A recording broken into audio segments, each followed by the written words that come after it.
Quand on parle de quelqu'un qui se perd dans les détails, on dit parfois en français que l'arbre lui cache la forêt.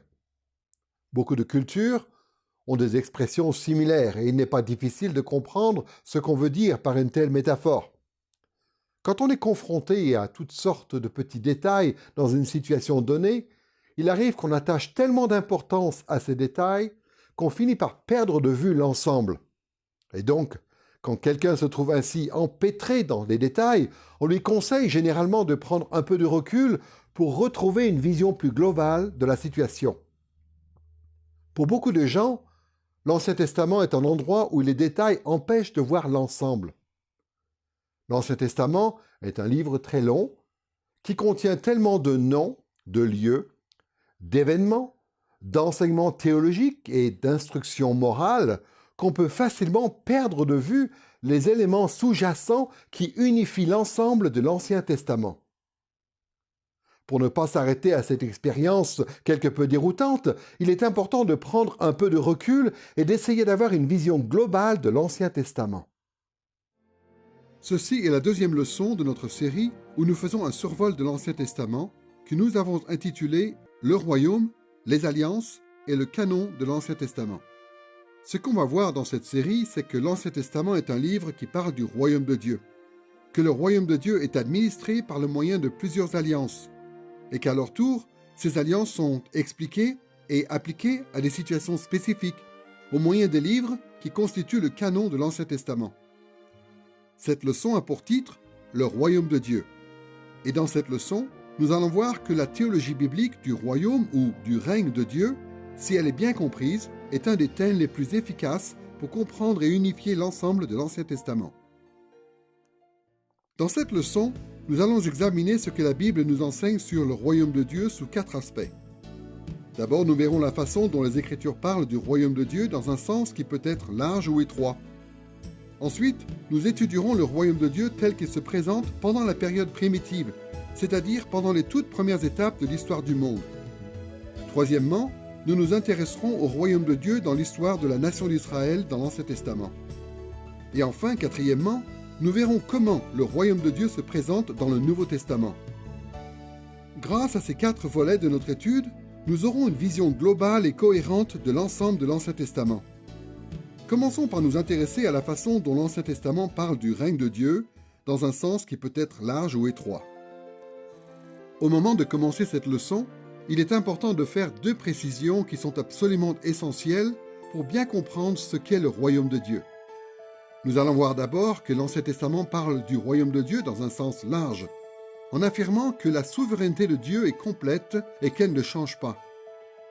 Mais nous verrons ensuite, dans un deuxième temps, que l'Ancien Testament parle aussi du royaume de Dieu dans un sens étroit, en affirmant que ce royaume se développe et qu'il grandit au fil de l'histoire.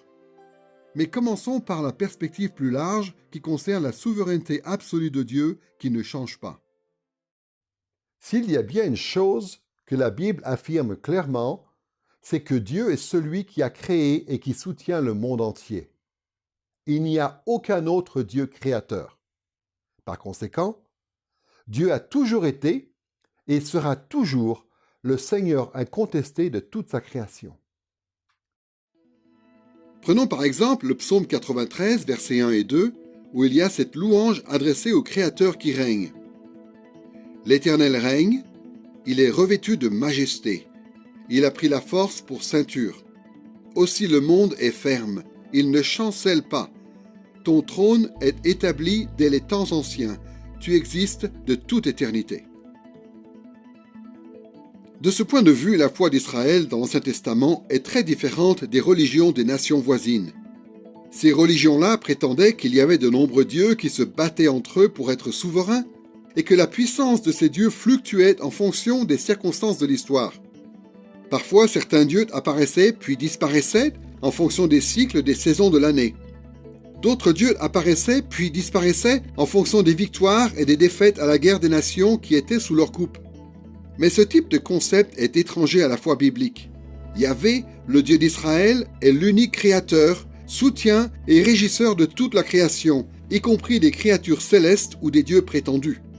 Ainsi, le règne souverain de Dieu sur le monde ne change pas. La création tout entière a toujours été et sera toujours son royaume. Il est donc important de reconnaître que, dans un sens large, Dieu a toujours régné sur sa création. Mais il faut aussi reconnaître que, dans un sens plus étroit, la Bible parle du royaume de Dieu comme de quelque chose qui se développe. Le royaume de Dieu se développe, fluctue et en fin de compte grandit jusqu'à s'étendre sur le monde entier.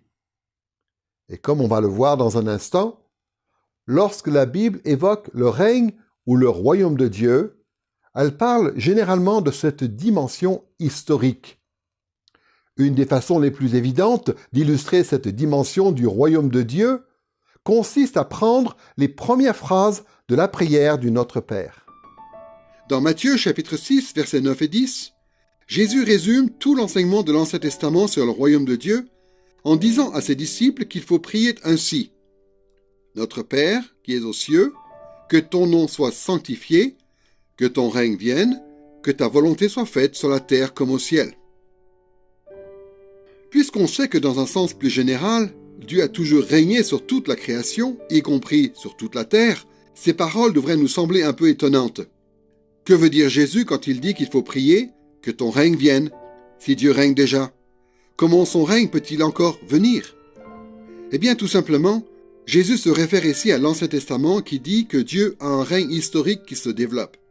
D'après Jésus, le royaume de Dieu vient sur la terre pour la transformer, de sorte que la terre reflète le ciel. Notez bien la façon dont Jésus en parle dans Matthieu chapitre 6, versets 9 et 10. En utilisant une figure de style qui est propre à la poésie hébraïque, Jésus fait 3 déclarations parallèles concernant le royaume de Dieu. Pour commencer, Jésus demande que le nom de Dieu soit sanctifié. Puis, comme pour élaborer sur cette parole, il ajoute que le nom de Dieu sera sanctifié au fur et à mesure de la venue de son royaume. Et enfin, pour expliquer ce que veut dire la venue du royaume, Jésus précise que cela équivaut à l'accomplissement de la volonté de Dieu sur la terre comme au ciel. Ce que Jésus nous enseigne à demander dans nos prières, c'est que Dieu fasse venir son royaume sur la terre et qu'il l'étende jusqu'à ce que la terre ressemble au ciel, de façon à ce que le nom de Dieu soit sanctifié partout et en permanence. Jésus savait très bien que Dieu était déjà le maître du monde, mais il savait aussi que l'Ancien Testament contenait une promesse, celle que Dieu allait un jour racheter, renouveler et rendre parfaite la terre pour en faire le reflet des merveilles du ciel. Et c'est dans ce sens-là que Jésus, à son époque, demande que le royaume de Dieu vienne sur la terre. Jésus estimait que quelque chose devait arriver à la terre et sur la terre. Dieu était censé étendre son règne céleste et ainsi faire en sorte que s'accomplisse ici-bas sa volonté comme elle s'accomplit au ciel. Pour comprendre comment la volonté de Dieu peut être faite sur la terre comme au ciel, considérons cette description du règne céleste de Dieu que l'on trouve dans Daniel chapitre 7, versets 9 et 10. Il est dit ceci. « Je regardais, pendant que l'on plaçait des trônes. L'Ancien des jours s'assit. Son vêtement était blanc comme la neige, et les cheveux de sa tête purs comme de la laine. Son trône était comme des flammes de feu, et les roues comme un feu ardent. Un fleuve de feu coulait et sortait de devant lui. 1000 milliers le servaient, et des myriades se tenaient en sa présence. » Cette description du ciel n'est pas inhabituelle, comme le genre de tableau que l'on trouve à chaque fois que les Écritures parlent du trône de Dieu dans le ciel. Mais il y a au moins 2 éléments de ce tableau qui méritent d'être relevés concernant le règne céleste de Dieu. D'une part, nous voyons que Dieu, qui règne dans le ciel, se révèle à ses créatures par une présence spéciale et glorieuse. L'Écriture affirme que Dieu est omniprésent, c'est-à-dire qu'il est partout. Mais étant omniprésent, il est aussi invisible. Or, au ciel, Dieu est assis sur son trône, il porte des vêtements d'une blancheur éclatante et ses cheveux sont blancs comme la laine. Son trône est incandescent, embrassé, et il en découle même un fleuve de feu. La présence spéciale de Dieu dans son palais au ciel est éblouissante. Il apparaît comme étant irrésistiblement glorieux et sa splendeur éclatante remplit le ciel. Mais comparons maintenant la gloire de Dieu au ciel avec sa gloire sur terre. Ce que nous voyons sur terre, au mieux, n'est qu'un pâle reflet de son éclat resplendissant au ciel. Oui, nous voyons la gloire de Dieu qui se reflète dans les merveilles de la création, mais ce n'est rien comparé à la gloire de Dieu au ciel. Donc, quand Jésus prie pour que le règne de Dieu vienne sur la terre à l'image de ce qu'il en est au ciel, ce qu'il veut dire, entre autres, c'est que l'état resplendissant de la présence spéciale de Dieu doit remplir la terre comme cela est déjà le cas au ciel. C'est aussi à cela que pense l'apôtre Jean lorsqu'il décrit la nouvelle Jérusalem qui doit descendre du ciel sur la terre le jour où Christ reviendra. Dans Apocalypse chapitre 21, verset 23, nous lisons ceci. « La ville n'a besoin ni de soleil, ni de la lune pour y briller, car la gloire de Dieu l'éclaire et l'agneau est son flambeau. » Donc, quand Jésus nous enseigne à prier pour que le royaume de Dieu se manifeste sur la terre à l'image de ce qu'il est au ciel, il veut dire notamment que nous devons demander à Dieu de venir sur la terre dans toute sa gloire et sa splendeur royale. D'autre part, nous devons aussi remarquer que la présence glorieuse de Dieu provoque certains effets dans le palais de Dieu au ciel. Comme on l'a vu dans Daniel chapitre 7 verset 10, 1000 milliers le servaient et des myriades se tenaient dans sa présence. Des créatures en nombre incalculable se tiennent devant le trône de Dieu pour le servir, l'adorer et obéir humblement à sa volonté. La présence glorieuse de Dieu va donc également produire cet effet lorsque le royaume de Dieu sera venu sur la terre. Aujourd'hui, sur terre, il est facile de se rebeller contre Dieu. En fait, c'est même ce que font la plupart des créatures ici-bas pour l'instant. Les ennemis de Dieu, qu'ils soient humains ou spirituels, s'opposent à son règne. Mais un jour, lorsque Christ reviendra et lorsque la présence glorieuse de Dieu sera manifestée sur la nouvelle terre, toutes les créatures du monde seront rangées en deux catégories. Celles qui seront détruites et celles qui feront la volonté de Dieu sur terre comme elle est faite au ciel. C'est pour cette raison que l'apôtre Paul, dans Philippiens chapitre 2 verset 10, dit qu'il faut qu'au nom de Jésus, tout genou fléchisse dans les cieux, sur la terre et sous la terre. On voit bien que Jésus a parlé du royaume de Dieu comme d'une réalité historique terrestre qui se développe. Jésus regardait en avant, vers le jour où la gloire de Dieu serait si évidente à travers sa présence manifeste sur la terre que la volonté de Dieu serait faite aussi parfaitement sur la terre qu'au ciel. Et Jésus nous enseigne à avoir la même vision de l'avenir que lui. Nous avons donc pu faire cette distinction nécessaire entre le sens large ou étroit du royaume de Dieu tel que la Bible en parle. Nous pouvons maintenant commencer à voir la façon dont l'Ancien Testament est unifié par ce thème qui concerne le développement du royaume de Dieu sur la terre. À ce stade, nous allons nous intéresser au royaume de Dieu dans le livre de la Genèse, chapitre 1, du premier verset jusqu'au chapitre 11, verset 9. Cette période de l'histoire est parfois appelée la période primitive. En réfléchissant à cette période primitive, nous allons nous attacher à trois éléments en particulier. D'abord, nous allons voir la façon dont cette partie de la Bible définit le lieu du royaume de Dieu sur terre. Ensuite, nous verrons la façon dont la Bible identifie le peuple qui appartient au royaume de Dieu. Et troisièmement, nous verrons la façon dont la Bible décrit l'avancement du royaume de Dieu sur terre pendant cette période. Commençons donc par considérer la façon dont l'histoire primitive établit le lieu du royaume de Dieu. Les premiers chapitres de la Genèse nous expliquent comment Dieu a commencé à faire de la terre l'emplacement de son royaume. Nous allons voir que cette dimension géographique du règne glorieux de Dieu se révèle en deux étapes. D'abord, nous allons voir que depuis le début, Dieu a soumis la terre à une préparation initiale pour qu'elle puisse ensuite accueillir son règne.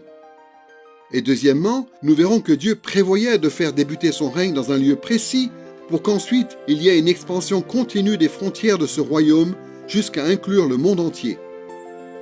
Commençons par réfléchir à cette préparation initiale que Dieu a voulu pour la terre en vue d'y bâtir son royaume. Genèse chapitre 1 met l'accent sur la façon dont Dieu a préparé le monde pour qu'il devienne son royaume. Le titre de ce chapitre se trouve au premier verset. Au commencement, Dieu créa le ciel et la terre. Juste après ce titre, Genèse chapitre 1 verset 2 jusqu'au chapitre 2 verset 3 raconte la façon dont Dieu a immédiatement commencé à faire de la terre le lieu de son royaume, et cela en trois étapes.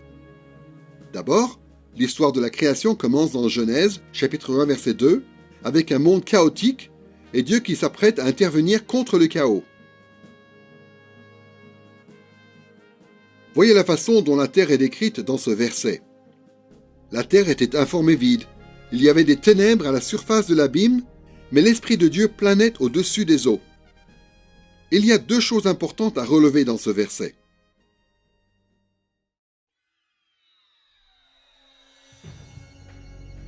D'une part, la terre était informe et vide, couverte de ténèbres, et il y avait un terrible abîme. À ce stade de l'histoire, la terre n'est pas un endroit agréable.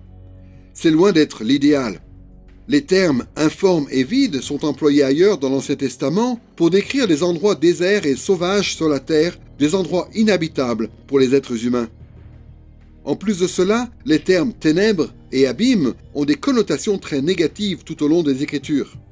Au commencement, donc, la terre était un lieu hostile, dépourvu de toute vie. Mais d'autre part, le verset 2 nous dit quelque chose de très important concernant le début de l'histoire de la terre. L'Esprit de Dieu planait au-dessus des eaux. Le Dieu de la lumière et de la vie n'allait pas se contenter de laisser la terre dans un état initial caractérisé par le chaos. Il s'apprêtait à intervenir dans un monde ténébreux et sans vie. La deuxième partie du récit de la création est constituée de 6 jours d'aménagement que l'on découvre dans Genèse chapitre 1 versets 3 à 31. Ces versets racontent la façon dont Dieu a aménagé le monde pour qu'il puisse devenir son royaume. Beaucoup de spécialistes font remarquer que ces 6 jours présentent une structure évidente qui reflète la sagesse et les desseins de Dieu dans la façon dont il façonne sa création. Au cours des 3 premiers jours, Dieu s'occupe du fait que le monde est informe. Au cours des 3 jours suivants, il s'occupe du fait que le monde est vide. De plus, les actes de Dieu dans ces 2 groupes de 3 jours présentent des parallélismes remarquables. Le premier jour, Dieu institue le jour et cantonne les ténèbres à la nuit. Et de façon parallèle, le 4e jour, Dieu place le soleil, la lune et les étoiles dans le ciel pour maintenir cet ordre. Le 2e jour, Dieu forme l'atmosphère en séparant les eaux qui sont au-dessous de l'étendue d'avec les eaux qui sont au-dessus. Et ensuite, le 5e jour, Dieu crée les oiseaux pour qu'ils remplissent cet espace entre les eaux, et il crée les animaux marins pour qu'ils remplissent les eaux des mers. Le 3e jour, Dieu établit une limite pour les eaux qui sont en dessous du ciel, en faisant apparaître une terre riche et fertile. Et le 6e jour, Dieu crée les animaux de la terre, ainsi que les hommes, pour qu'ils occupent la terre. Dieu a fait preuve d'une sagesse et d'une puissance inégalables en transformant le monde par sa parole et en le changeant d'un lieu de chaos en un lieu merveilleusement bien ordonné. Il faut encore noter un motif important qui se répète dans ces versets 3 à 31. En l'occurrence, Genèse chapitre 1 nous dit que lorsque Dieu a observé sa création, il a vu que cela était bon. Et au verset 31, il est même dit que lorsque Dieu a contemplé son œuvre le 6e jour, il a vu que cela était très bon. Il faut comprendre une chose, c'est que quand la Bible dit que la création était bonne, cela veut dire notamment que Dieu approuve son œuvre d'un point de vue moral parce qu'il a réduit de manière importante le chaos, les ténèbres et l'abîme, et parce qu'il a mis de l'ordre dans le monde. Mais le mot qui est traduit par bon dans le texte, tov en hébreu, a un sens plus riche que cela. Ici et dans d'autres passages de l'Ancien Testament, ce mot a aussi le sens de plaisant, d'agréable et même de beau. En 6 jours, Dieu a changé le monde et a fait en sorte que le monde reflète sa volonté et ses intentions en faisant de ce monde un lieu magnifique qui lui était agréable. Voilà pourquoi la 3e partie du récit de la création, au chapitre 2, versets 1 à 3, parle de façon particulière du jour du sabbat. Au début de Genèse 1, Dieu n'est pas satisfait de la création. Mais dans Genèse chapitre 2, versets 1 à 3, Dieu prend plaisir à toute l'œuvre qu'il a accomplie. En fait, Dieu est tellement satisfait de cette façon dont la terre est initialement ordonnée, à la fin du 6e jour, qu'il se repose de son œuvre le 7e jour et qu'il sanctifie ce jour qui est le jour du sabbat. Pour le dire autrement, Dieu est satisfait de cette préparation initiale qui ouvre le chemin pour que la terre devienne le lieu que Dieu souhaite. Comme on vient de le voir, Dieu a voulu qu'il y ait cette préparation initiale destinée à faire de la terre un lieu qui lui soit agréable.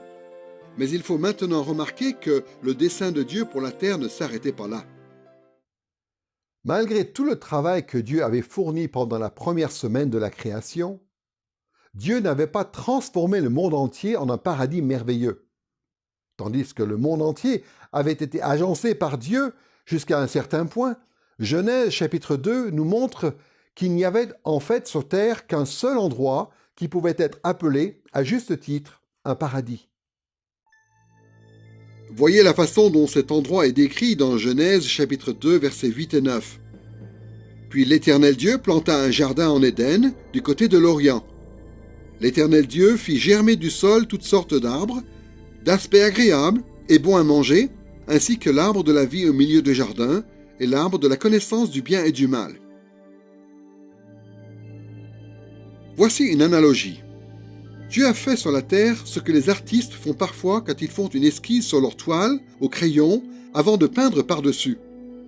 Dieu n'a pas immédiatement réalisé son chef-d'œuvre comme s'il avait appliqué tout de suite la peinture sur toute la toile. Il a plutôt fixé un ordre, une orientation basique, qui devait conditionner ce que deviendrait le monde. Mais le tableau n'était pas terminé. Cela dit, Dieu a quand même appliqué de la peinture, pour ainsi dire, à une partie de la terre, et lui a donné des couleurs magnifiques, et il a peaufiné cet endroit comme étant le point central de sa création. Cette partie de la terre s'appelait Éden, ce qui veut dire plaisant ou agréable en hébreu. Cet endroit faisait la joie de Dieu. Et au centre d'Éden, il y avait un jardin, un endroit particulièrement magnifique et merveilleux, une sorte d'oasis spectaculaire, un jardin paradisiaque digne d'un roi. Et donc, même si Dieu était omniprésent dans sa création, présent partout bien qu'invisible, il a choisi le pays d'Éden, et tout particulièrement le jardin d'Éden qui s'y trouvait, pour y faire demeurer sa présence visible et glorieuse. Voilà quel était l'endroit où Dieu manifestait sa gloire sur la terre. Mais ce jardin et ce pays ne couvraient qu'une petite portion de la terre. Le reste du monde avait été agencé et ordonné jusqu'à un certain point, mais il restait encore beaucoup à faire. Nous avons donc pu voir la façon dont Dieu a préparé la terre pour qu'elle devienne le lieu de son règne, avec le pays d'Éden et son jardin magnifique et agréable comme pièce maîtresse de son œuvre. Nous passons maintenant au deuxième volet de notre étude du royaume dans la période primitive, le peuple du royaume. Au départ, Dieu établit l'être humain comme serviteur de son royaume et comme instrument par lequel Dieu va continuer de préparer la terre jusqu'à ce qu'elle puisse devenir le lieu de son royaume. Ce rôle particulier de l'être humain apparaît clairement dans les paroles que prononce Dieu au sujet de l'homme qu'il place dans le jardin d'Éden. On a vu que tout était bon, et même très bon, dans l'ordre initial que Dieu avait établi dans sa création. Et pourtant, dans Genèse chapitre 2, verset 18, nous lisons ceci.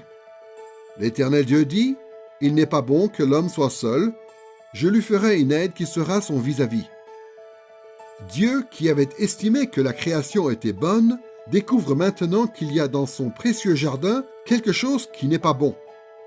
Adam n'a pas de femme. Pourquoi cela n'est-il pas bon? Tout simplement parce que Dieu a créé l'homme pour une mission qui lui sera impossible d'accomplir tout seul.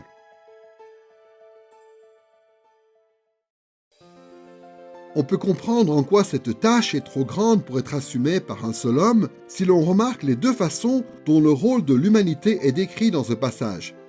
Dieu a créé Adam et Ève pour qu'ils le servent en tant que prêtres d'une part et en tant que vice-roi d'autre part, c'est-à-dire en tant que ses ambassadeurs ou ses représentants. D'un côté donc, Adam et Ève ont pour mission d'être des prêtres. Ils sont appelés à servir Dieu et à l'honorer par des actes d'adoration. Nous avons déjà vu que c'était là ce que faisaient les créatures qui se tenaient dans la présence de Dieu dans son palais au ciel. Et maintenant, on voit que c'est aussi ce qu'Adam et Ève doivent faire sur la terre. Dans Genèse chapitre 2 verset 15, il est dit ceci. « L'Éternel Dieu prit l'homme et le plaça dans le jardin d'Éden pour le cultiver et pour le garder. » À première vue, on pourrait supposer que Dieu a simplement demandé à Adam et Ève d'être des sortes de jardiniers, mais en fait, il s'agit de bien plus que cela. L'expression que l'on trouve ici pour le cultiver et pour le garder est inhabituel et a un sens particulier pour Moïse et pour les Israélites qui étaient les premiers destinataires de cette histoire. Par exemple, dans Nombres chapitre 3 verset 8, il y a une expression similaire qui est employée pour décrire le travail des prêtres ou des Lévites dans le tabernacle de Dieu. Il est dit ceci: « Ils auront la garde de tous les ustensiles de la tente de la rencontre et de ce qui est remis à la garde des Israélites. Ils s'emploieront au service du tabernacle. » Le rôle d'Adam et Ève dans le jardin d'Éden est décrit en des termes qui reflètent cette définition technique du rôle des Lévites dans leur sacerdoce. Adam et Ève ont été placés dans le jardin de Dieu, sorte de lieu saint où l'on peut, sur terre, se tenir dans la présence spéciale de Dieu, à l'image de ce qu'est le tabernacle à l'époque de Moïse. Et Adam et Ève y assument un rôle sacerdotal à travers un service d'adoration rendu au grand roi, c'est-à-dire le fait de cultiver et d'embellir son jardin. Adam et Ève sont au service de Dieu en tant que prêtres qui œuvrent dans sa demeure sainte. Mais deuxièmement, Adam et Ève ont aussi une fonction royale, puisqu'ils ont été établis comme vice-rois de Dieu. En fait, ce sont des prêtres rois. Adam et Ève sont présentés ainsi dans Genèse chapitre 1 verset 26, où il est dit ceci: « Dieu dit, faisons l'homme à notre image, selon notre ressemblance, pour qu'il domine sur les poissons de la mer, sur les oiseaux du ciel, sur le bétail, sur toute la terre et sur tous les reptiles qui rampent sur la terre. » Nous savons tous que ce type de passage dit que les êtres humains sont l'image ou la ressemblance de Dieu. Autrefois, la plupart des théologiens pensaient que cela voulait dire que les hommes étaient des êtres rationnels et moraux. Mais l'accent de Genèse chapitre 1 n'est pas sur ce point. Pour bien comprendre quelle est la signification de cette expression « image de Dieu », il faut savoir que dans le monde antique de l'Ancien Testament, il arrivait couramment que les rois ou les empereurs portent le titre d'image, de ressemblance et même de fils de Dieu. Le roi et les empereurs portaient ces titres parce qu'à l'époque de l'Ancien Testament, les gens croyaient que ces personnages qui étaient investis d'une autorité royale avaient un rôle vraiment particulier dans le monde qui les distinguait du commun des hommes. On pensait que les rois étaient des médiateurs entre le ciel et la terre.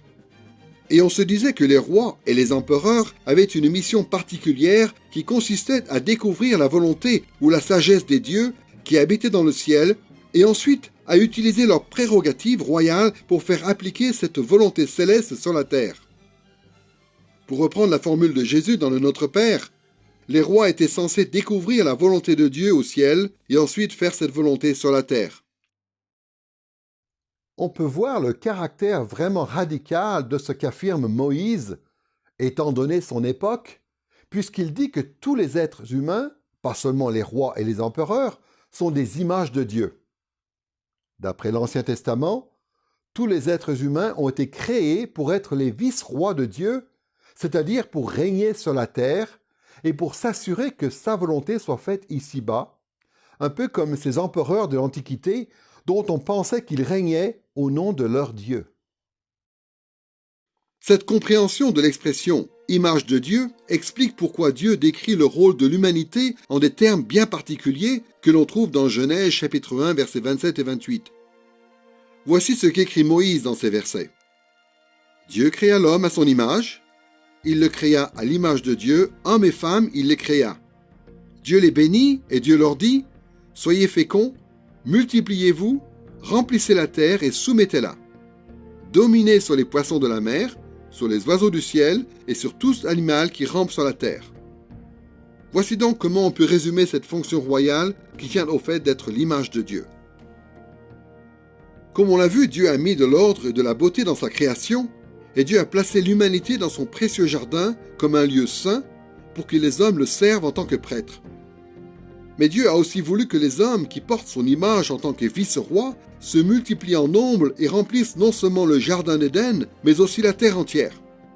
Et il leur a dit de dominer non seulement sur le jardin d'Éden, mais aussi sur la terre entière. Le grand roi du ciel a établi des hommes pour être les instruments de l'expansion de son royaume. Les êtres humains étaient censés se multiplier, se propager et faire de la terre entière le jardin de Dieu pour que la volonté de Dieu soit faite sur la terre et que les hommes le servent comme prêtres dans tous les recoins du monde. Étendre le royaume de Dieu dans le monde entier, tel est le but même de la présence de l'homme sur terre.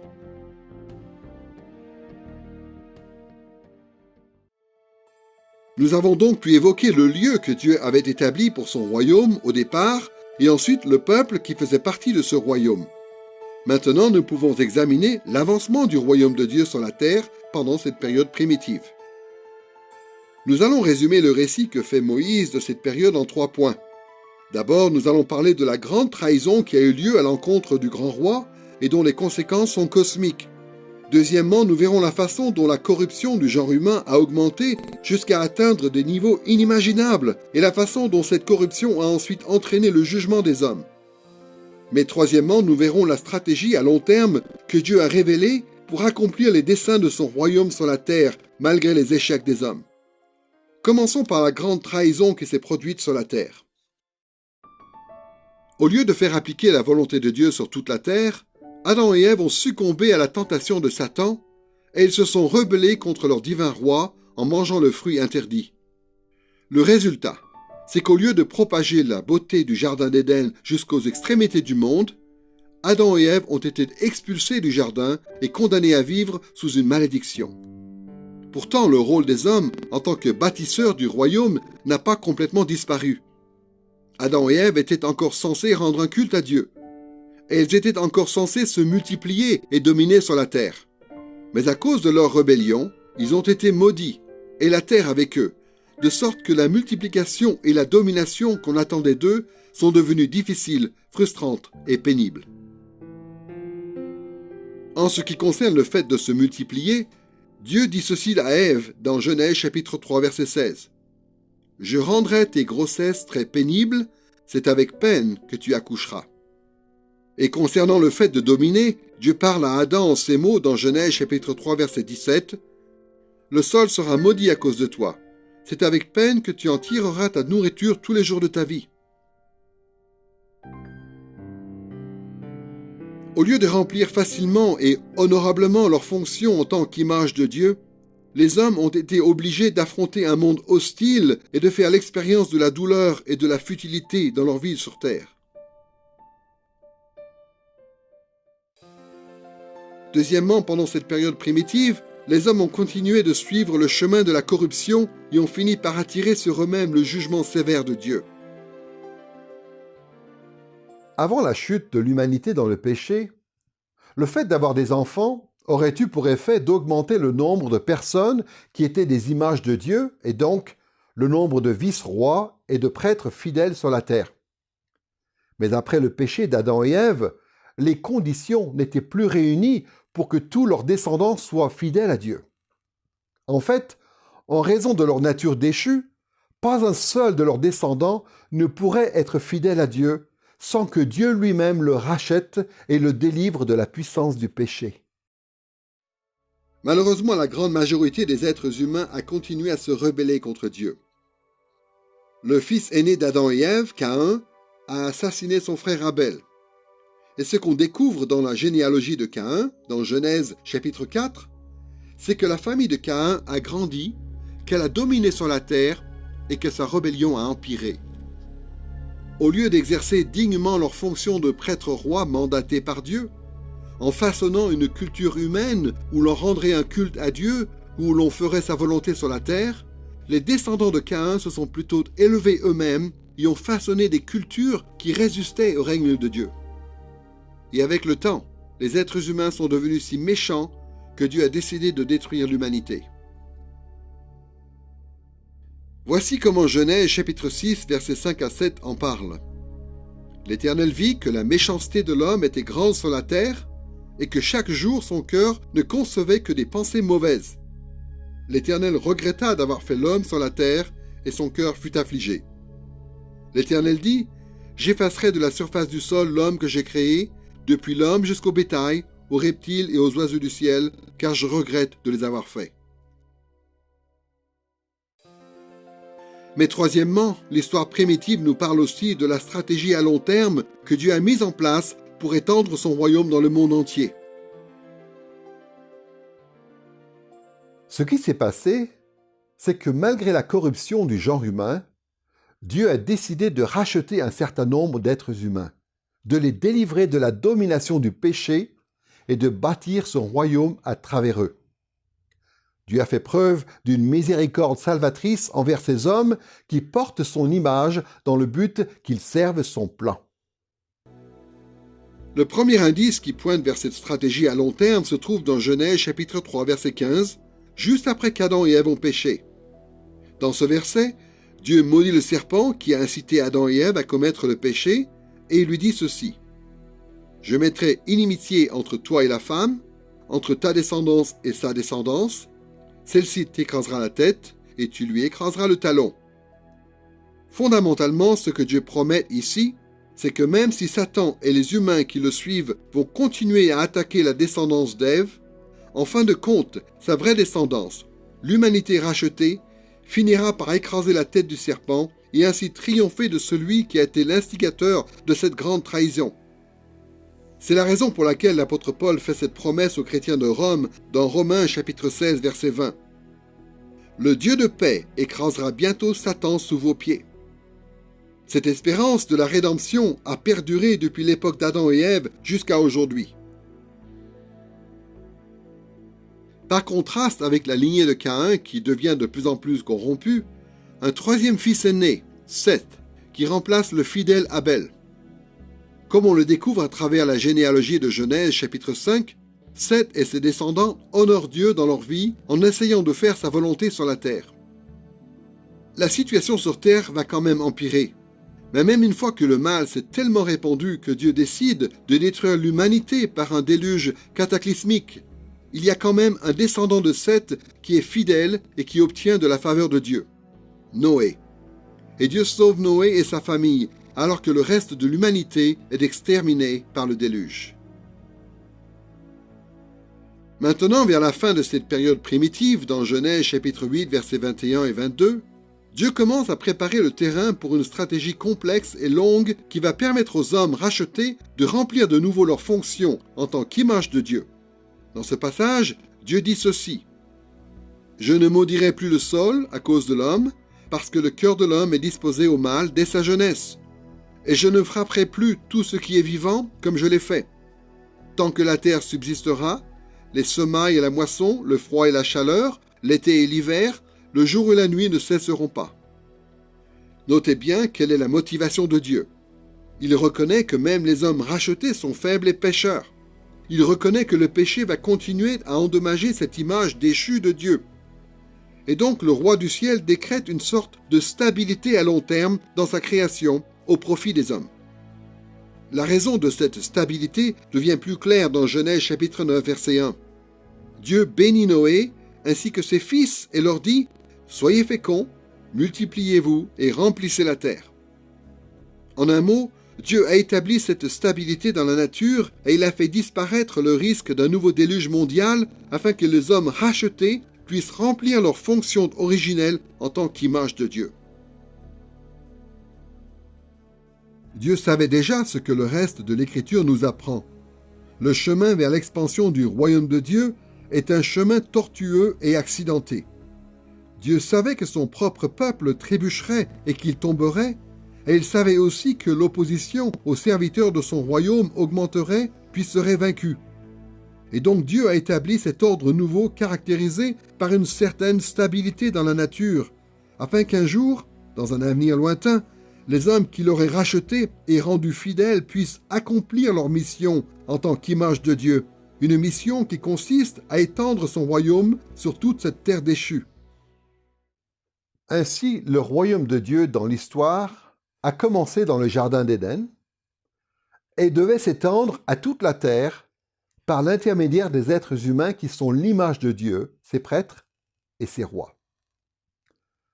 Malgré toute la complexité que le péché a provoquée, Dieu a conçu un plan à long terme dans l'histoire pour racheter un certain nombre d'hommes et les rendre capables d'étendre son royaume sur la terre à l'image de ce qu'il est au ciel. Ces quelques éléments fondamentaux de l'histoire primitive fixent un cap pour tout le reste de l'histoire biblique. Nous venons de voir comment le royaume de Dieu a commencé au tout début de l'histoire du monde. Maintenant, nous passons à l'étape suivante de l'histoire, une étape très importante qui recouvre la plus grande partie de l'Ancien Testament. Il s'agit de l'époque pendant laquelle Dieu a traité spécifiquement avec Israël en tant que peuple élu. Dans l'Ancien Testament, l'histoire de la nation d'Israël représente un chapitre très important de la venue du royaume de Dieu sur terre. Notre étude du royaume de Dieu dans l'histoire antique du peuple d'Israël s'articulera aussi autour de ces trois dimensions. D'abord, nous verrons quel était le lieu du royaume pendant cette époque de l'histoire. Ensuite, nous évoquerons le peuple du royaume. Et troisièmement, nous parlerons de l'avancement du royaume pendant cette période. Commençons par le lieu du royaume de Dieu dans le cadre de la nation d'Israël. Une des meilleures façons d'aborder la question du lieu du royaume pendant cette période consiste à s'intéresser au grand patriarche d'Israël, Abraham. Puisqu'Abraham est le père du peuple d'Israël, la façon dont Dieu a traité avec Abraham a déterminé la trajectoire de tout ce que Dieu allait faire ensuite à travers Israël. Dans Genèse chapitre 12, versets 1 à 3, nous découvrons la façon dont Dieu a appelé Abraham pour être son serviteur. Dieu lui dit ceci: « Va-t'en de ton pays, de ta patrie et de la maison de ton père, vers le pays que je te montrerai. Je ferai de toi une grande nation et je te bénirai. Je rendrai ton nom grand. Deviens donc une source de bénédiction. Je bénirai ceux qui te béniront, je maudirai celui qui te maudira. Toutes les familles de la terre seront bénies en toi. » Notez bien ce que dit Dieu au verset 1. Il appelle Abraham à quitter son pays en Mésopotamie et à se rendre dans un autre pays qu'Abraham ne connaît pas encore. En lisant Genèse chapitre 12, on découvre que Dieu a mené Abraham depuis Our, dans le sud de la Mésopotamie, jusqu'à Haran, dans le pays de la Mésopotamie, et plus tard jusqu'à Haran, jusqu'au pays de Canaan, qu'on appelle aujourd'hui la Terre Sainte. Et quand Abraham arrive dans le pays de Canaan, Dieu confirme à Abraham que ce territoire deviendra la possession de ses descendants. Et le reste de l'Ancien Testament montre clairement que cette terre promise est devenue, à partir de ce moment-là, le centre géographique de ce que Dieu faisait dans le monde.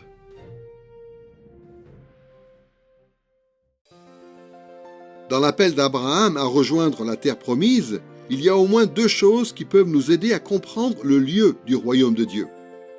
D'abord, nous allons voir que Dieu a appelé Abraham et le peuple d'Israël à le servir à un endroit qui était le centre d'origine de son royaume.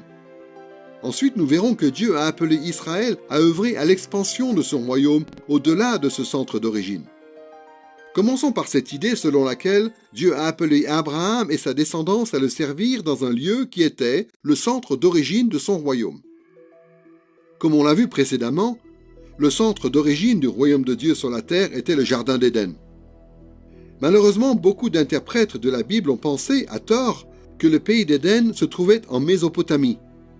Et donc, ils ont imaginé qu'Abraham avait quitté une région proche du Jardin d'Éden pour se rendre en Canaan. Mais en réalité, l'Écriture fait un lien étroit entre la terre promise et le pays d'Éden. En fait, Dieu a appelé Abraham à retourner dans la région du Jardin d'Éden, plutôt qu'à le quitter. Voici comment l'Écriture décrit la situation géographique d'Éden dans Genèse chapitre 2, versets 10 à 14. Du pays d'Éden sortait un fleuve qui arrosait le jardin. De là, il se divisait en 4 bras.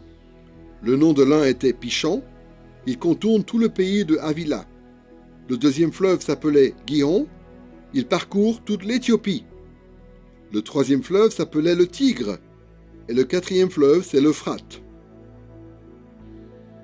Il y a 4 fleuves qui délimitent le pays d'Éden, le Pishon et le Gihon, qu'on associe au territoire qui se trouve dans la zone sud-ouest, dans la région du nord-est de l'Égypte, et le Tigre et l'Euphrate, qui sont au nord-est du pays de Canaan. Ces références géographiques sont importantes, car elles font penser à la situation de la terre promise. Dans Genèse chapitre 15, verset 18, il est écrit ceci: « Je donne ce pays à ta descendance, depuis le fleuve d'Égypte jusqu'au grand fleuve, à savoir l'Euphrate. » La plupart des interprètes s'accordent sur le fait que le fleuve d'Égypte ne désigne pas le Nil, mais un autre fleuve plus petit dans le nord-est de l'Égypte. Quoi qu'il en soit, le moins qu'on puisse dire, c'est que Dieu a promis à Abraham une terre qui était délimitée par l'Euphrate au nord-est et par l'Égypte au sud-ouest. Et comme on vient de le voir, la description géographique de la terre promise ressemble à celle du pays d'Éden. Bien qu'on ne sache pas exactement jusqu'à quel point on peut associer le pays de Canaan à celui d'Éden, ce qui est clair au moins, c'est que lorsque Dieu appelle Abraham à rejoindre le pays de Canaan, il l'appelle en fait à retourner dans la région où Adam et Ève servaient Dieu à l'origine. Le pays d'Éden avait été établi au commencement pour être le lieu particulier de la présence de Dieu sur terre. Et de la même façon, après les échecs que l'on a vus dans l'histoire primitive, Dieu appelle maintenant son serviteur Abraham à retourner à cet endroit pour commencer à y reconstruire son royaume. Une deuxième chose qu'implique le rapprochement entre la terre promise et le pays d'Éden, c'est que Dieu a donné ce territoire au peuple d'Israël dans l'Ancien Testament, non pas comme une fin en soi, mais plutôt comme un point de départ pour l'expansion de son règne jusqu'aux extrémités de la terre. La terre promise n'est pas l'objectif ultime d'Abraham et d'Israël d'un point de vue géographique. La terre promise est bien trop petite pour accueillir le royaume de Dieu sur la terre. Reprenons Genèse chapitre 12 verset 3. « Je bénirai ceux qui te béniront, je maudirai celui qui te maudira, toutes les familles de la terre seront bénies en toi. » À travers un processus qui consiste à bénir ou à maudire les nations en fonction de leurs attitudes vis-à-vis d'Abraham et de sa descendance, Dieu dit qu'en fin de compte, tous les peuples de la terre seront bénis. Cette promesse ne parle pas seulement de la façon dont la foi d'Abraham, qui est maintenant la foi chrétienne, va s'étendre à des groupes ethniques et à des langues différentes, bien que cela soit un aspect de la promesse. Ce verset comporte aussi une dimension géographique. La bénédiction d'Abraham va s'étendre géographiquement à toutes les familles de la terre. Voilà pourquoi l'apôtre Paul résume la promesse que Dieu a faite à Abraham en employant ce terme particulier dans Romains chapitre 4 verset 13. L'héritage du monde a été promis à Abraham et à sa descendance. Ce n'est pas juste un petit pays qui a été promis en héritage à Abraham, mais le monde entier. Le pays de Canaan n'était qu'un acompte tiré sur cet héritage. L'expansion du royaume de Dieu au-delà des frontières d'origine de la terre promise s'est produite à petite échelle à certains moments de l'histoire de l'Ancien Testament. À partir de l'époque de Moïse, il y a 2 tribus et demie qui occupent des territoires à l'est du Jourdain. Et pendant le règne de certains rois, les frontières d'Israël se sont élargies vers le nord, vers l'est et vers le sud. Dans l'histoire du peuple d'Israël dans l'Ancien Testament, on voit donc que le centre du royaume de Dieu était le pays de Canaan, mais aussi que le royaume de Dieu commençait à s'étendre sur la terre. En gardant à l'esprit ce qu'on vient de voir concernant le lieu du royaume de Dieu dans l'histoire de la nation d'Israël dans l'Ancien Testament, on va maintenant passer au point suivant qui concerne le peuple du royaume. L'histoire du peuple de Dieu pendant cette période est très complexe et donc il faudra qu'on s'en tienne à quelques éléments essentiels. Cela ne va pas nous empêcher de voir quel est, dans l'ensemble, le rôle d'Israël dans le royaume de Dieu et comment cela correspond au dessein originel de Dieu pour l'humanité. Nous allons aborder 3 points. D'abord le choix d'Israël en tant que peuple du royaume, ensuite la façon dont ce peuple a été établi pour être un royaume de prêtres, et enfin, troisièmement, la désignation officielle des prêtres et des rois en tant que conducteurs pour le peuple du royaume. D'abord, nous allons examiner le choix d'Israël pour être le peuple élu de Dieu. Souvenons-nous que pendant la période primitive, après que le péché est entré dans le monde, Dieu a choisi une famille au sein de l'humanité et a mis cette famille à part pour qu'elle le serve en tant qu'image restaurée de Dieu dans le monde. Ce motif de la famille unique, mis à part, nous le découvrons d'abord dans Genèse chapitre 5, où le fils d'Adam, Seth, devient le père d'une lignée fidèle au sein de l'humanité. Plus tard, Dieu préserve cette lignée à travers un des descendants de Seth, Noé. Noé, à son tour, a eu 3 fils, Sem, Cham et Japheth, mais des 3, il n'y a que Sem qui est l'élu de Dieu.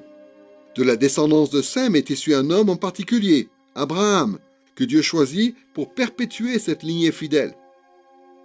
Ensuite, c'est Isaac, le fils miraculeux d'Abraham.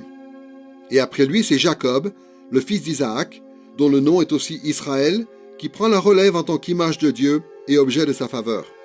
Et enfin, Jacob engendre 12 fils, à savoir Joseph et ses frères, et ces 12 fils deviennent les 12 patriarches des 12 tribus de la nation d'Israël.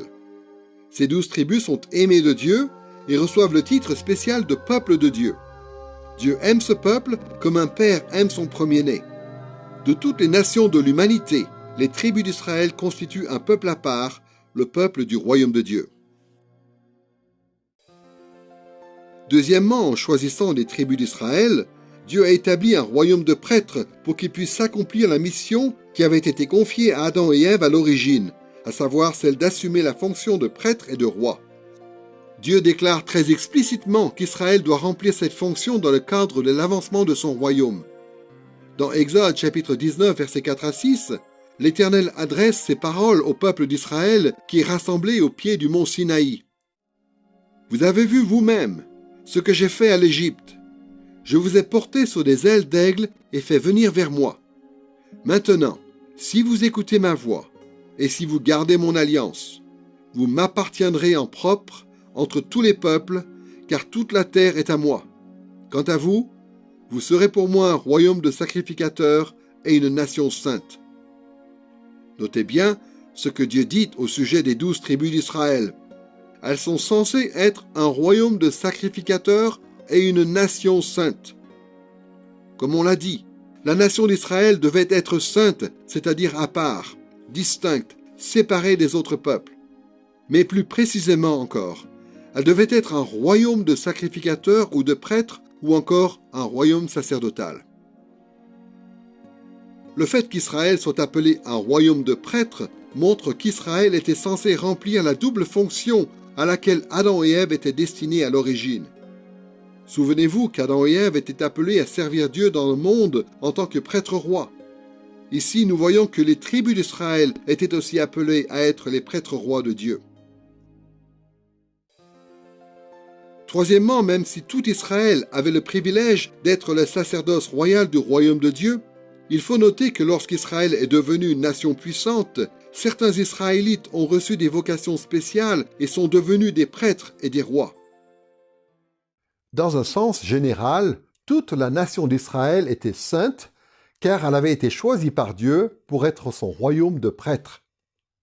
Mais au bout d'un certain temps, Dieu a sélectionné certaines personnes et certaines familles au sein d'Israël pour être des images de Dieu vraiment à part, en assumant formellement les offices de prêtre et de roi, et en conduisant ainsi le peuple dans sa vocation sainte. Le livre de l'Exode nous apprend qu'Aaron et sa descendance ont été appelés à servir Dieu en tant que prêtres. Leur rôle consistait principalement à représenter le peuple auprès de Dieu, en lui rendant un culte dans sa présence spéciale, au tabernacle et au temple, et en lui offrant leurs sacrifices et leurs louanges. Plus tard, on découvre que David et sa descendance sont établis pour remplir la fonction de roi au sein du peuple de Dieu. Après avoir évoqué le lieu, puis le peuple du royaume de Dieu dans l'histoire de la nation d'Israël à l'époque de l'Ancien Testament, nous passons maintenant aux grandes lignes de l'avancement du royaume pendant cette période. Malheureusement, l'histoire d'Israël ressemble beaucoup à l'histoire primitive. C'est un mélange d'avancées très positives et d'échecs catastrophiques. Le royaume de Dieu a progressé, mais à cause du péché de l'homme, cela n'a pas du tout suffi pour atteindre le but ultime qui était d'étendre le royaume de Dieu jusqu'aux extrémités de la terre. Cette période de l'histoire de la Bible est longue et compliquée. C'est pourquoi nous n'allons aborder que quelques éléments importants. Nous allons survoler 3 étapes de l'avancement du royaume pendant cette période. D'abord, l'étape de la promesse, puis l'Exode et la conquête, et troisièmement, la période que l'on pourrait qualifier de l'Empire d'Israël. Premièrement donc, il y a la période de la promesse. À l'époque d'Abraham, d'Isaac, de Jacob et des 12 chefs des 12 tribus d'Israël, Dieu a fait de nombreuses promesses concernant l'avenir d'Israël. On peut classer ces promesses en 2 catégories principales. D'abord des promesses de multiplication et ensuite des promesses de domination. De la même façon que Dieu a appelé Adam et Ève à se multiplier et ainsi à augmenter le nombre d'images de Dieu sur la terre, Dieu a promis à Abraham que sa descendance se multiplierait et deviendrait innombrable. Voici la promesse que Dieu fait à Abraham dans Genèse chapitre 15 verset 5.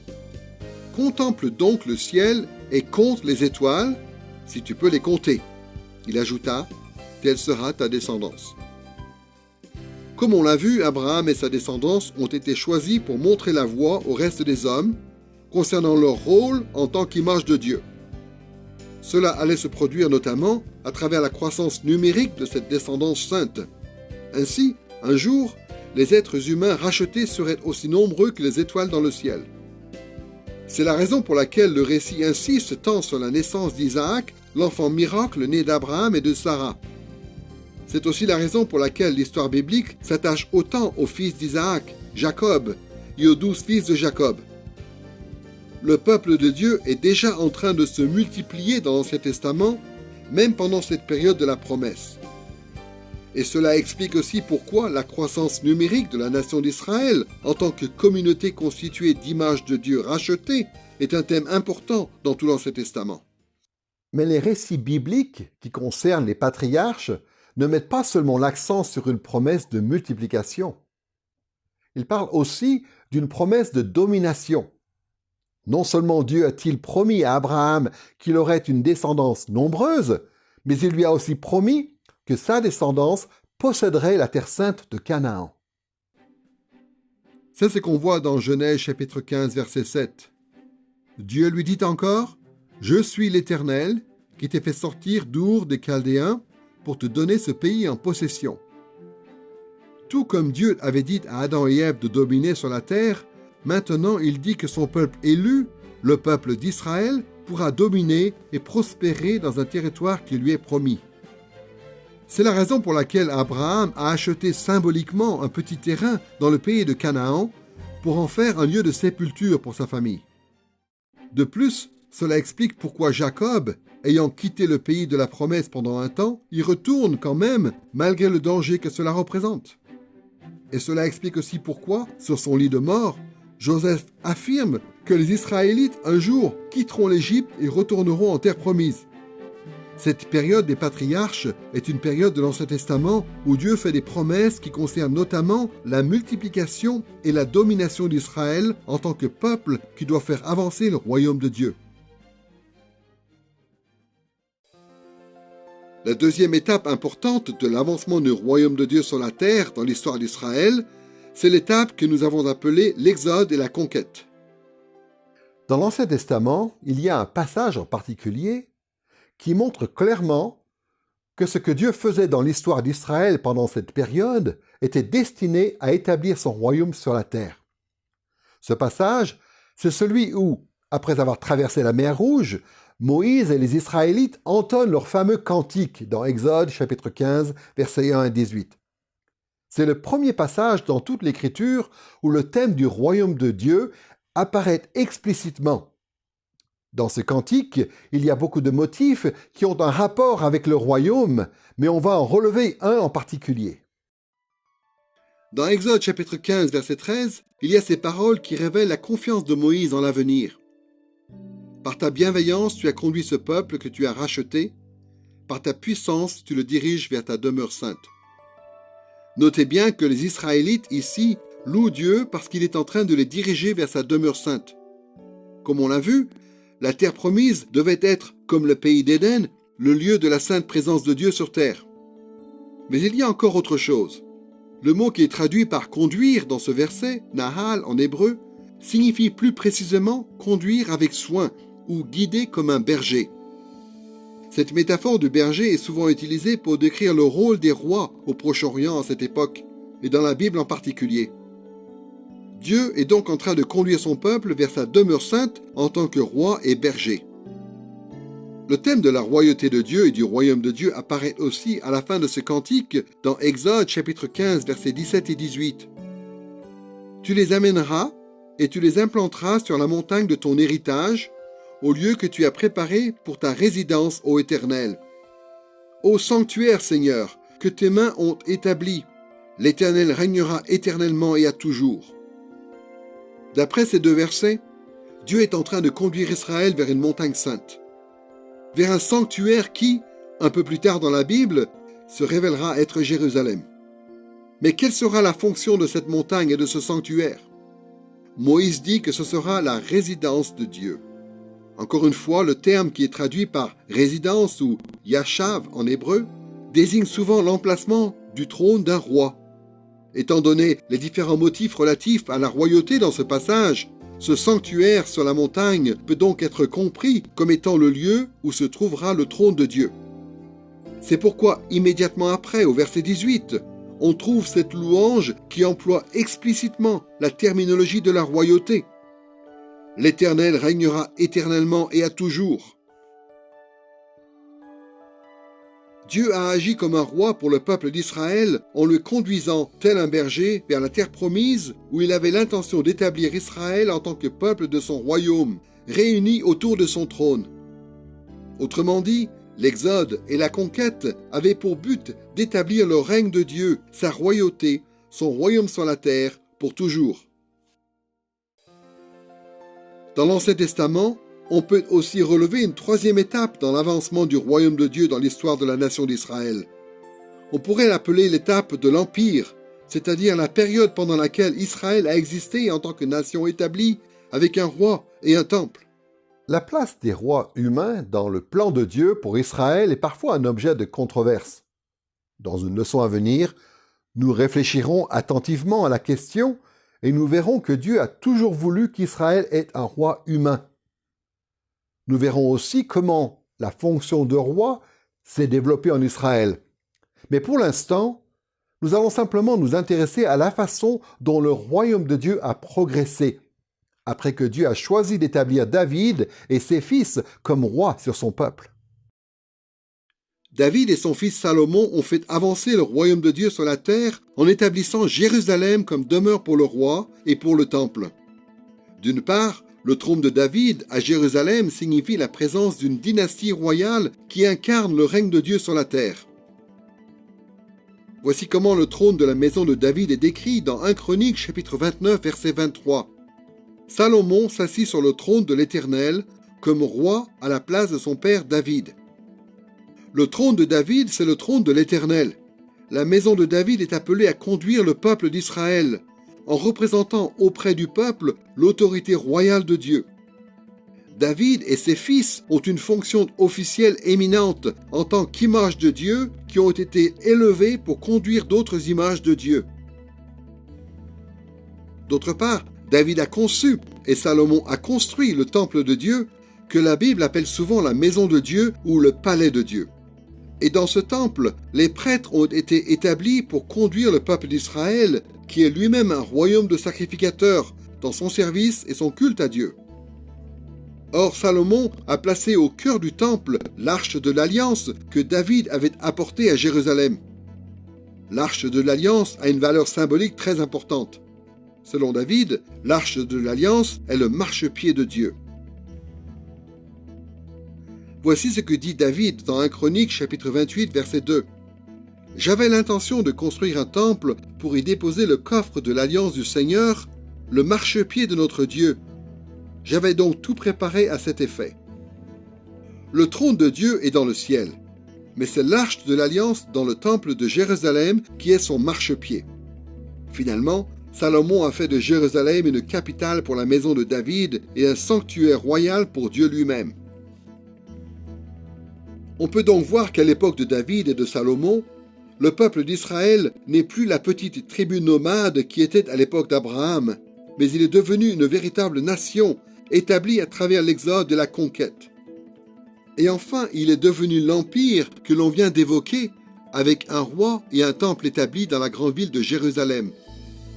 Le royaume de Dieu était en train de s'étendre à travers la nation d'Israël. Mais dans quel but Israël est-il devenu un empire? Eh bien, pour le dire simplement, Dieu a conduit son peuple dans cette trajectoire pour qu'à travers le roi humain d'Israël, qui était le roi serviteur élu de Dieu, le règne de Dieu puisse s'étendre jusqu'aux extrémités de la terre. Voici comment le psalmiste évoque le plan de Dieu à cet égard dans Psaume 72, versets 1 à 17. « Ô Dieu, donne tes jugements au roi et ta justice au fils du roi. Il dominera d'une mer à l'autre et du fleuve aux extrémités de la terre. tous les rois se prosterneront devant lui, toutes les nations le serviront. Son nom subsistera toujours, aussi longtemps que le soleil, son nom se perpétuera. Par lui, on se bénira mutuellement, toutes les nations le diront heureux. Il y a plusieurs éléments importants ici.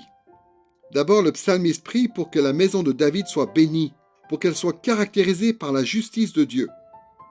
Ensuite, le psalmiste sait que cela entraînera une expansion importante du royaume de David. La maison de David va ainsi régner sur toute la terre. Son règne ira d'une mer à l'autre, et tous les rois de toutes les nations serviront le roi qui sera sur le trône de David et qui incarne les jugements et la justice de Dieu. Le règne du serviteur élu de Dieu, du roi d'Israël, va déployer le règne de Dieu sur toutes les nations de la terre. Mais pourquoi une telle expansion du royaume de Dieu? Dans quel but? Eh bien, de façon extraordinaire, le psaume 72 affirme que le but de cette étape impériale de l'histoire d'Israël est d'atteindre l'objectif pour lequel Dieu a choisi Israël à l'origine. Rappelez-vous que dans Genèse chapitre 12 verset 3, Dieu a dit dans quel but il appelait Abraham à le suivre. Il a dit « Toutes les familles de la terre seront bénies en toi ». Mais comment cette promesse faite à Abraham allait-elle se réaliser? Regardons de nouveau le psaume 72 verset 17. Il y est dit qu'à travers le règne juste de la maison de David, par lui on se bénira mutuellement, toutes les nations le diront heureux. Il y a une allusion évidente à Genèse chapitre 12 verset 3. Le but dans lequel Dieu a choisi Abraham à l'origine sera atteint, lorsque la maison de David aura étendu la bénédiction de Dieu à toutes les nations. Le règne de la maison de David doit donc permettre que s'accomplisse le but de l'existence d'Israël à l'origine. Mais qu'est-ce qui doit en résulter? Pourquoi la maison de David doit-elle propager la bénédiction d'Abraham au monde entier? Tout simplement pour que le règne glorieux de Dieu s'étende jusqu'aux extrémités de la terre. Et c'est la raison pour laquelle le psaume 72 s'achève sur cette formidable louange adressée à Dieu au verset 19. « Béni soit à jamais son nom glorieux, que toute la terre soit remplie de sa gloire. Amen, Amen. » Ce dernier verset du psaume 72 révèle quel est le but ultime de tous ces développements qui ont eu lieu dans l'histoire d'Israël, depuis les promesses faites aux patriarches jusqu'à l'époque de l'Empire, en passant par l'Exode et la conquête. Ces différentes étapes du royaume tendent toutes vers un but précis: remplir la terre de la gloire de Dieu. À travers le règne de la maison de David, le royaume de Dieu doit s'étendre depuis les frontières d'Israël jusqu'aux extrémités du monde, jusqu'à ce que la présence glorieuse de Dieu soit manifeste sur toute la terre comme elle l'est au ciel. On a donc pu voir quels étaient les contours du royaume de Dieu dans l'Ancien Testament, d'abord dans l'histoire primitive, puis dans l'histoire de la nation d'Israël. Maintenant, nous pouvons passer au dernier volet de cette leçon qui concerne le royaume de Dieu dans le Nouveau Testament. En tant que le disciple de Christ, il nous faut comprendre ce que dit le Nouveau Testament sur le royaume de Dieu si nous voulons appliquer correctement l'Ancien Testament à notre époque. S'il y a une chose sur laquelle les chrétiens sont d'accord, c'est que le cœur du message de Jésus, et même le cœur de tout le Nouveau Testament, c'est l'Évangile. Mais souvent, on ne se rend pas compte que l'Évangile du Nouveau Testament, ou la bonne nouvelle de Christ, est une concrétisation du thème du royaume de Dieu dans l'Ancien Testament. Voyez la façon dont Matthieu résume l'enseignement de Jésus dans Matthieu chapitre 4, verset 23. Jésus parcourait toute la Galilée, il enseignait dans les synagogues, prêchait la bonne nouvelle, l'évangile du royaume. Jésus annonçait l'évangile, c'est-à-dire une bonne nouvelle. Mais c'était quoi cette bonne nouvelle? C'était un message qui concernait le royaume de Dieu.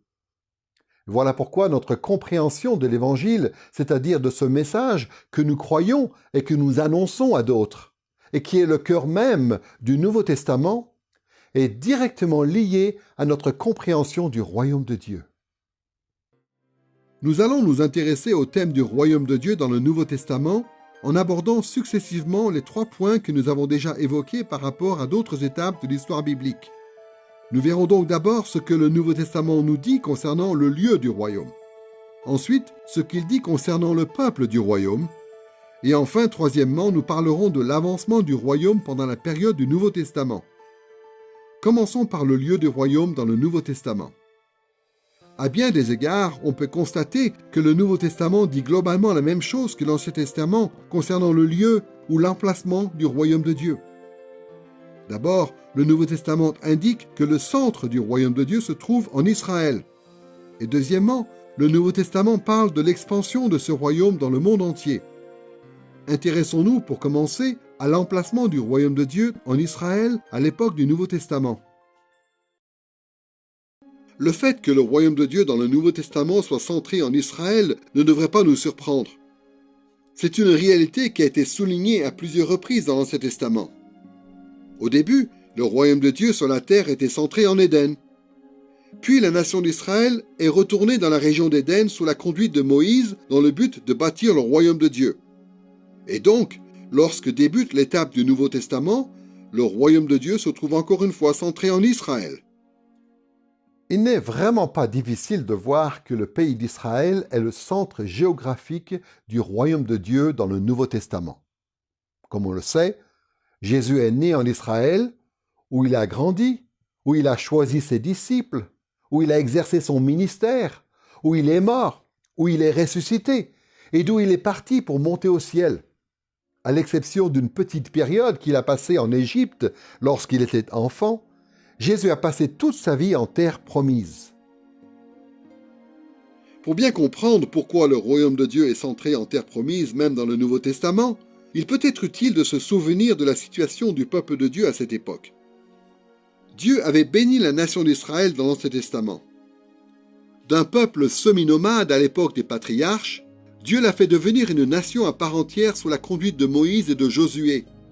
Puis il lui a donné une stature impériale, avec une capitale, un palais et un temple, sous la conduite de David et de Salomon.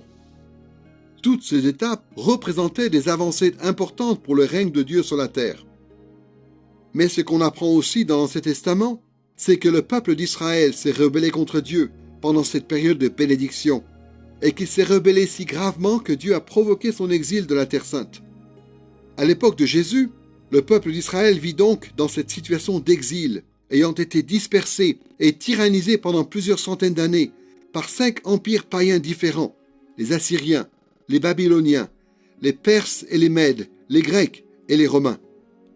Beaucoup de chrétiens aujourd'hui ne s'en rendent pas compte, mais Jésus est venu sur terre pour mettre un terme à cet exil. Il est venu pour rassembler un reste fidèle parmi le peuple de Dieu et pour rebâtir le royaume de Dieu.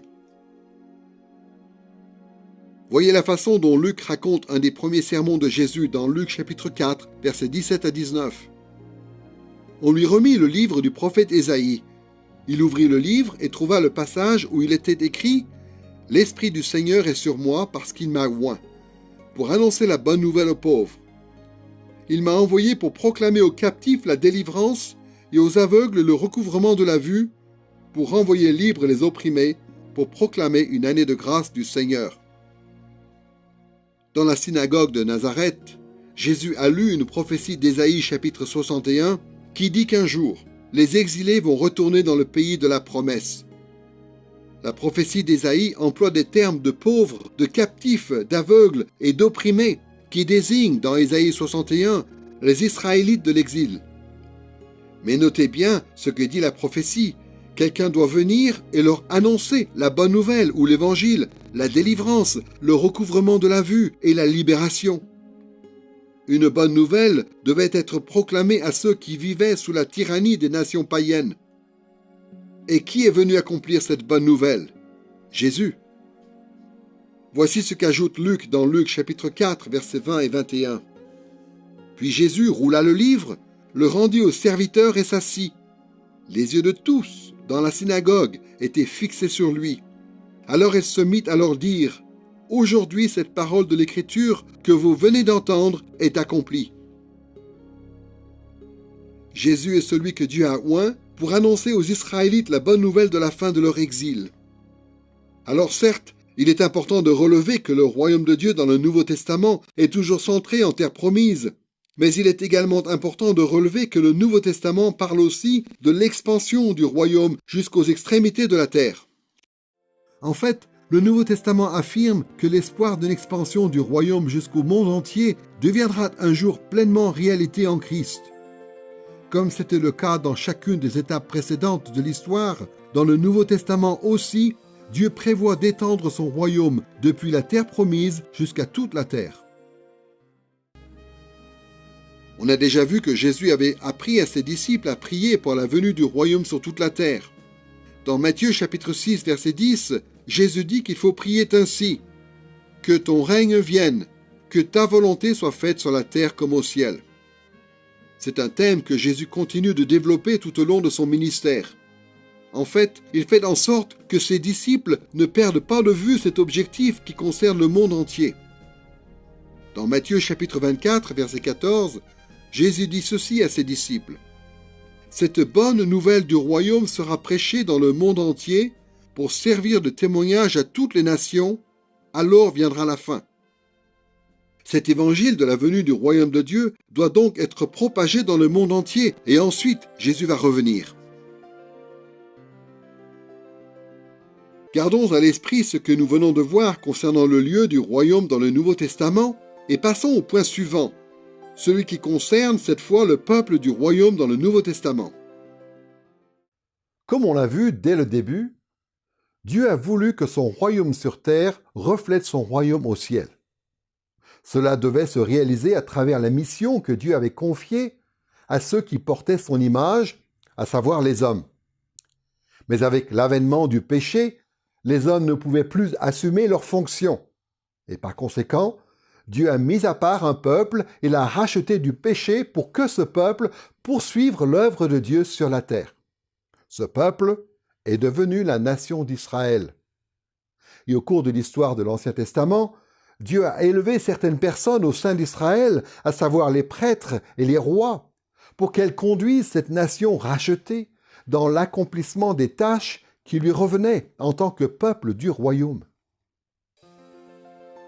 Ces mêmes éléments apparaissent dans le Nouveau Testament.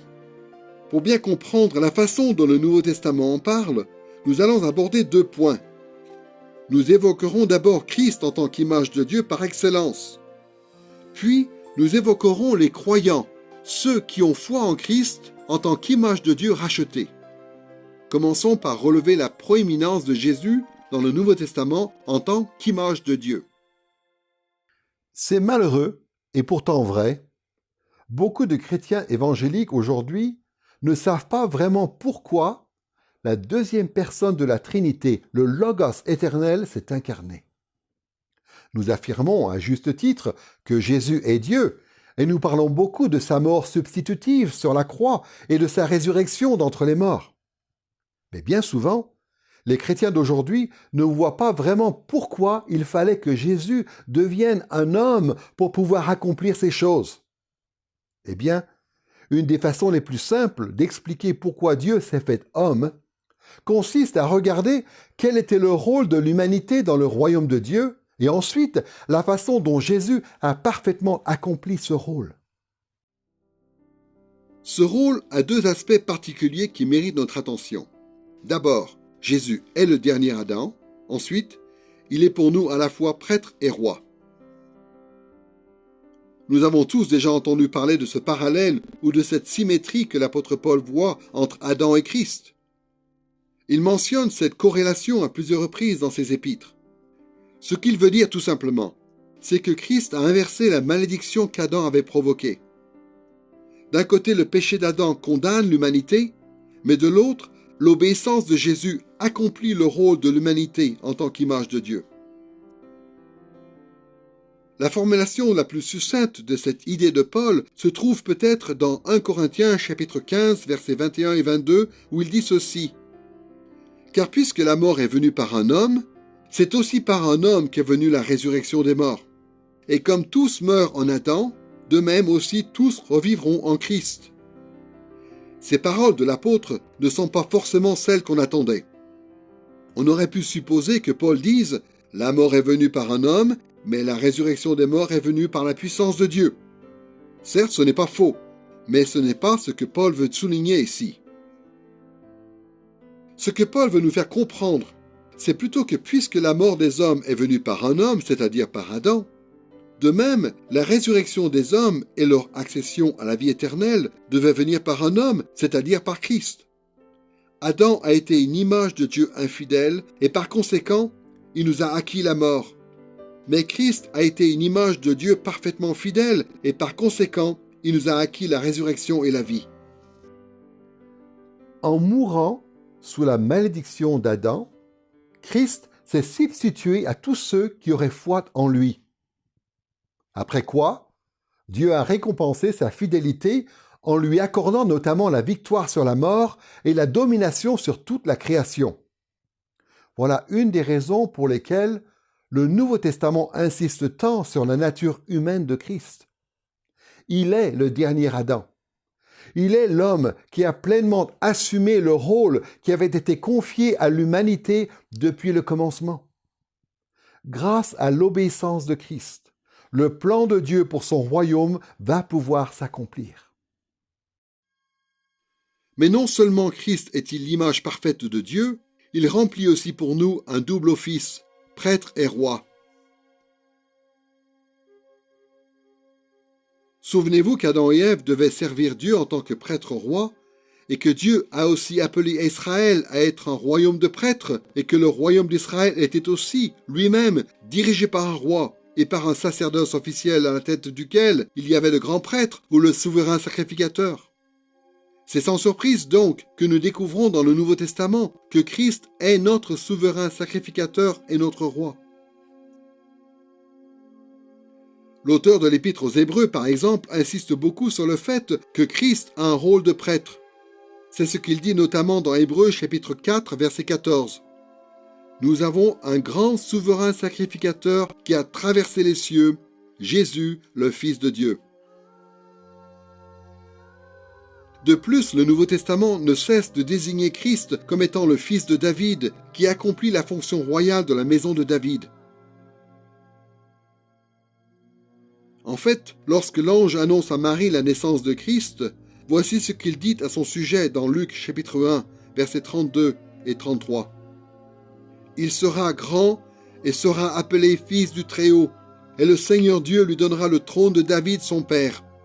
Il régnera sur la maison de Jacob éternellement, et son règne n'aura pas de fin. » Puisque Jésus accomplit parfaitement la fonction de roi sous son règne, le royaume de Dieu durera éternellement. Avec Christ comme prêtre et roi, le royaume de Dieu va venir sur la terre et devenir sur la terre ce qu'il est au ciel.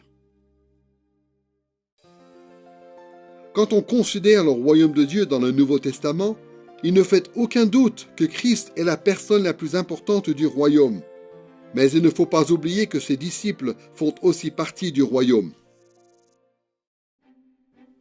Au tout début du Nouveau Testament, le peuple juif, c'est-à-dire la descendance physique d'Abraham, occupe une place importante dans le royaume de Dieu. Non seulement Jésus et les apôtres étaient-ils des Juifs, mais l'Église primitive qui était réunie le jour de la Pentecôte était, elle aussi, entièrement composée de Juifs. Ce jour-là, Dieu a rassemblé parmi les Israélites un reste fidèle venu des 4 coins du monde pour entendre et recevoir l'Évangile. Après cela, le royaume de Dieu s'est rapidement étendu au-delà des frontières d'Israël jusqu'aux recoins les plus reculés de l'Empire romain. Même si la plupart des gens qui se convertissaient dans les autres nations étaient des non-juifs, le Nouveau Testament affirme clairement que tous ceux qui suivent Christ, qu'ils soient juifs ou non-juifs, appartiennent au peuple de Dieu et ont pour vocation de bâtir le royaume de Dieu. Voilà pourquoi le Nouveau Testament parle des disciples de Christ, c'est-à-dire des croyants, comme étant des images renouvelées de Dieu. Comme Paul le dit dans Éphésiens chapitre 4, verset 24, nous sommes appelés à revêtir la nature nouvelle, créée selon Dieu, dans une justice et une sainteté que produit la vérité. C'est aussi la raison pour laquelle l'apôtre Pierre décrit l'Église du Nouveau Testament qui est constitué de juifs et de non-juifs, en reprenant les termes qui désignaient Israël dans l'Ancien Testament.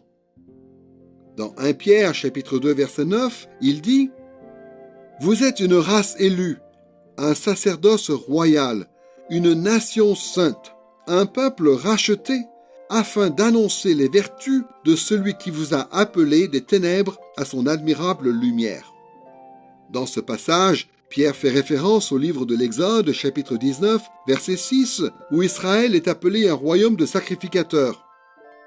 En faisant cette allusion, Pierre nous fait clairement comprendre que les chrétiens, quelle que soit leur origine ethnique, ont tous reçu la même vocation qui était celle d'Israël dans l'Ancien Testament, et qui consiste à établir le royaume de Dieu et à l'étendre sur toute la terre. Si nous suivons Christ, et si nous vivons selon son esprit, nous pouvons dire que nous sommes les instruments particuliers et uniques du royaume de Dieu. Maintenant que nous avons évoqué d'une part le lieu, puis d'autre part le peuple du royaume pendant la période du Nouveau Testament, nous pouvons passer au dernier point qui concerne l'avancement du royaume dans le Nouveau Testament. Dans un sens, l'avancement du royaume de Dieu dans le Nouveau Testament est un des concepts les plus radicaux que l'on trouve dans les Écritures. Comme on le verra dans les leçons qui vont suivre, on peut facilement avoir l'impression, quand on lit les prophètes de l'Ancien Testament, qu'après la venue de Christ sur terre, le royaume de Dieu devait venir rapidement. La terre devait être soudainement purgée de tout mal, entièrement transformée par la présence glorieuse de Dieu, et remplie d'un peuple innombrable qui servait Dieu et qui lui rendait un culte à perpétuité. En fait, c'est cela que la plupart des gens à l'époque de Jésus s'attendaient à voir. Mais Jésus a si clairement bousculé cette façon de voir les choses que la plupart des gens en Israël se sont opposés à lui au lieu de le suivre comme leur Messie. Un des passages les plus utiles pour comprendre comment le Nouveau Testament envisage l'avancement du royaume, c'est le passage où Jésus raconte la parabole du grain de moutarde. Voici ce que Jésus dit sur le royaume de Dieu dans Matthieu chapitre 13, versets 31 et 32. « Le royaume des cieux est semblable à un grain de moutarde qu'un homme a pris et semé dans son champ. C'est la plus petite de toutes les semences, mais quand elle a poussé, elle est plus grande que les plantes potagères et devient un arbre. » À travers cette petite parabole, Jésus explique que le royaume de Dieu ne vient pas de manière soudaine et spectaculaire, mais qu'il commence plutôt discrètement, comme un tout petit grain de moutarde. Mais avec le temps, le royaume doit grandir et devenir comme un arbre à moutarde, plus grand que les plantes potagères, c'est-à-dire le plus grand royaume que le monde ait connu. Le reste du Nouveau Testament nous montre en effet que cette étape du royaume a commencé plutôt modestement et discrètement avec le ministère de Jésus sur la terre. Mais à la fin, au retour de Christ, son royaume s'étendra sur le monde entier. Tout au long de ces leçons, nous parlerons de l'avancement du royaume de Dieu sous l'ère du Nouveau Testament à travers 3 étapes principales. D'abord, nous parlerons du commencement ou de l'inauguration du royaume avec le ministère de Christ et de ses apôtres. Il y a plus de 2000 ans, Jésus et ses apôtres ont inauguré le royaume glorieux de Dieu sur la terre. C'est pourquoi dans Éphésiens chapitre 2 verset 20, l'apôtre Paul dit des membres de l'Église chrétienne qu'ils ont été édifiés sur le fondement des apôtres et des prophètes, Jésus-Christ lui-même étant la pierre de l'angle. Ensuite, nous parlerons de la continuation du royaume qui couvre toute l'histoire de l'Église depuis la première venue de Christ jusqu'à son retour. C'est la période à laquelle nous appartenons aujourd'hui. C'est la période pendant laquelle nous devons faire une priorité de l'avancement du royaume de Dieu sur la terre, notamment en faisant la volonté de Dieu. C'est ce que Jésus a dit dans Matthieu chapitre 6, verset 33. « Cherchez premièrement son royaume et sa justice. » Chaque jour de notre vie, nous devons propager l'Évangile, bâtir l'Église et transformer la culture dans le monde entier au nom du royaume de Christ. Enfin, troisièmement, nous parlerons de la consommation du royaume qui aura lieu au retour de Christ, lorsqu'il parachèvera le plan de Dieu qui consiste à faire du monde entier son royaume. Voici la façon dont l'apôtre Jean décrit le royaume de Dieu lors du retour de Christ dans Apocalypse chapitre 11 verset 15. Le 7e ange sonna de la trompette, et des voix fortes retentirent dans le ciel en disant « Le royaume du monde est passé à notre Seigneur et à son Christ, il régnera au siècle des siècles. » Lorsque Christ reviendra sur la terre, le royaume du monde deviendra tout entier le royaume de Dieu et de Christ, et cela pour toujours. En tant que disciples de Christ aujourd'hui, nous regardons en arrière et nous voyons l'inauguration du royaume par l'œuvre de notre Seigneur il y a 2000 ans. Maintenant, nous prenons part à l'expansion de son royaume, pendant cette période qui est celle de la continuation du royaume. Et nous prions, nous œuvrons et nous nous préparons pour le jour où Christ établira définitivement le royaume de Dieu sur la terre comme il est au ciel. C'est là le cœur de la foi chrétienne, comme c'était aussi le cœur de la foi de l'Ancien Testament. Toute l'espérance qui concernait le royaume de Dieu dans l'Ancien Testament trouve son accomplissement en Christ, à travers ces 3 étapes qui sont l'inauguration, la continuation et la consommation du royaume de Dieu.